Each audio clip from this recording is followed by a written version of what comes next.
ఈరోజు క్యారెట్ హల్వా ఎలా చేసుకోవాలో చూసుకుందాం. ముందుగా కుక్కర్లో నెయ్యి వేసి అందులో క్యారెట్ తురుము వేసి కొద్దిసేపు అయ్యాక పచ్చివాసన పోయే వరకు వేయించుకోవాలి. ఆ తర్వాత పాలు పోసి కింద అడుగు అంటకుండా కలుపుతూనే ఉండాలి.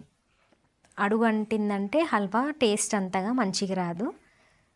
అడుగు అంటకుండా కలిపి తర్వాత కుక్కర్ మూత పెట్టి ఒక విజిల్ వచ్చాక కుక్కర్ మూత తీసేసి కలుపుతూ ఉండాలి. పచ్చివాసన పోయేంత వరకు క్యారెట్ కొంచెం ఉడికేంత వరకు కలుపుకుంటూ ఉండాలి.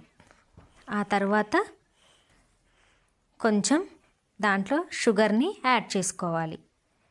షుగర్ అంతా కరిగి దగ్గర పడేంత వరకు కలుపుతూ ఉండాలి.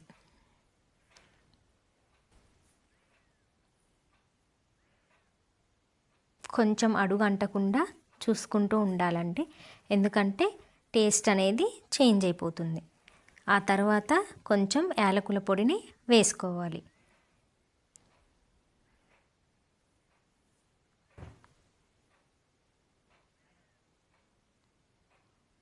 తర్వాత ఒకసారి కలిపేసి పక్కన పెట్టాలి.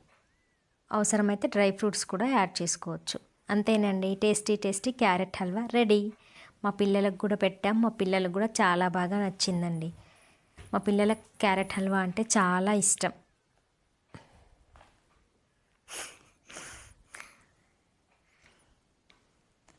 ఓకే ఫ్రెండ్స్, సబ్స్క్రైబ్ చేసుకోండి. RS Children 777. ఓకేనా? బాయ్.